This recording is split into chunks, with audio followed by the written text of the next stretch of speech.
why, if you just isolate this one exact chord progression, it feels like you're getting punched in the face, but like in a good way. Today we're looking at Widow, which is easily one of the most famous tracks in Silksong, and honestly, rightfully so. To understand why this specific boss theme makes you literally sweat and panic, we first gotta look at how Larkin basically tricked you into listening to heavy metal using violins. This is gonna be a bit of a theory speedrun. Things are gonna get nerdy. Let's dive in.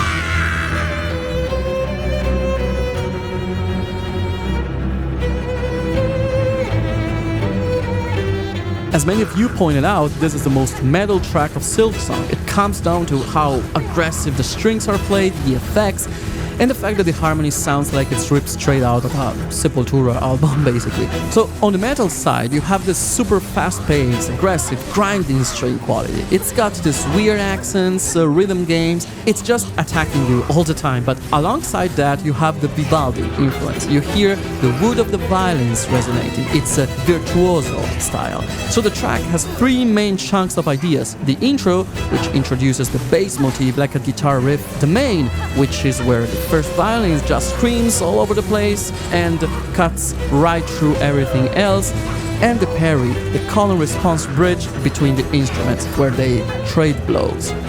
So that's enough for a presentation. Are you ready for the actual thing? Bars 1 through 8.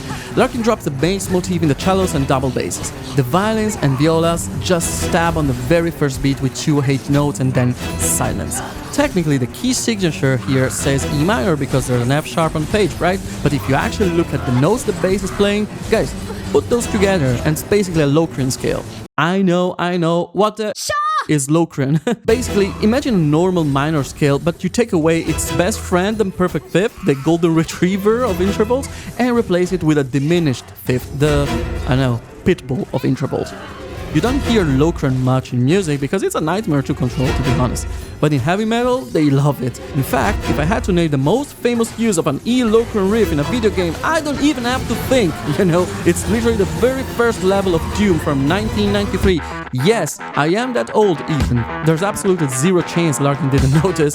He's paying tribute to Doom, which was already paying tribute to metal. The first beat is accented by the strings, just like the bass and the drum did in Doom. Bar 5, bass riff jumps up to the violas, the double basses start climbing, and the violins hit this crazy glissando trill, which just builds so much anxiety until it finally explodes into the main. Larkin writes this theme using a really simple trick. I'm gonna tell you something once, and if you don't get it, I repeat it, maybe slightly different. The melody starts on a super high E. It's actually just the weird Locrian bass riff from the beginning, but just lower. The notes are longer, so they feel heavier. It literally sounds like fangs, which, makes sense for a spider boss. The last note is an E, an octave lower, but the middle anchor note is an A sharp, exactly a tritone away from E. It also locks us right back into the Locrian vibe. Then we get a quick little 2-bar bridge with this rhythmic thing on dotted quarter notes. And then bam, bar 19, we play the main theme again. But this time Larkin does something that I like to call accumulation. It's like when you're telling a story and you want to build suspense. He takes the end of the melody and repeats it 3 times, right? But you haven't even mentioned the harmony yet. Guess what, Ethan? I was about to, okay? Bar 11, E chord. Bar 12 moves to a C chord, but the viola is playing an F sharp inside of it. That makes a tritone power chord. It's disgusting. I love it. Bar 13, the bass jumps a tritone to F sharp, harmonized with an A sharp. It's an F sharp major chord, of course, but it has no fifth, the C sharp. Why no fifth? Because if you play the C sharp, it will ruin the Locrian scale, which needs a C natural. Bar 14, back to an actual C major chord. See, we aren't moving towards a resolution, we are just living in tension. By bar 15, we drop to A minor, the 4th degree, this time, yes, functional, and then to E minor in first inversion with a G in the bass. This makes the music suddenly feel smaller right as the melody fades out.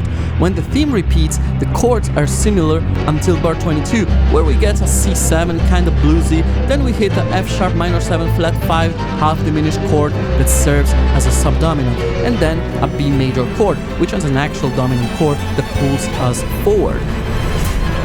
Here's the actual Parry. Everyone attacks and the second violins and violas respond. Then the first violins and basses take over. Then everybody joins in, wiggling between Baroque, modern, modal, metal. We're just sitting on a static E pedal point. You could try to analyze every single stab they play, but it doesn't make much sense. It's more about the dynamic contrast. Attack, block, attack, block. Bar 39 to 46, the intro repeats, but we are slowly shifting the key. We are moving from E minor up a half step to F minor. This happens right when phase 3 of the boss fight starts. The first thing we hear in the new key of F minor is the Parry section again, but it's wrong. The bass riff isn't playing the 16th notes from before, it's playing 8 notes this time. Wait, why would making the music slower make it feel more tense? Beginner composers think that to make a song more intense, you just have to add more stuff. Make it faster, add more drums, play more notes, it needs more cowbell. But that's not always true. What actually grabs human attention is breaking a pattern. Oh, and then from bar 53 to 54, it gives the cellos and basses a straight ascending line to F minor, finally ditching the Locrian scale for just a second before bringing the main theme back. But when the main theme comes back to F minor, Larkin doesn't just copy-paste. Oh man, I don't need to write new music, I just changed the key, that's gonna be enough. No, Ethan, that's not how it works. So now, while the main violin is doing this cosplay of an electric guitar, I guess, there's a counter melody underneath. It's no longer a monologue here, it's two people talking over each other, and we push through the final accumulation like we did earlier. The bass slams towards C, the dominant of F minor, and in the last 2 bars, the solo violin does this insane 16-note run that sounds exactly like a Vivaldi concert, like copy-paste.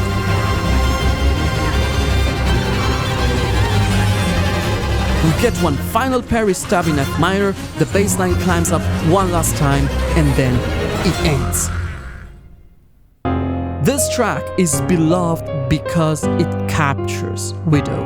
The strings represent the silk, the ancient nature of the weavers, but the Locrian mode, the tritones, the aggression, that's the brutality of her combat style. It's the friction between the high, dignified sound of the Baroque orchestra and the primal energy of the composition. Look, all elitist classical better and worse BS is dead today. We go Vivaldi to heavy metal and back full circle. And that's a wrap. Thank you so much for watching the video. If you enjoyed it, consider leaving a like and subscribing, maybe even joining the channel for exclusive content. OMG! Let me know what you think in the comments, drop any questions, do whatever it takes to help the algorithm know that you want more of these videos. And with that being said, have a nice day, catch up later.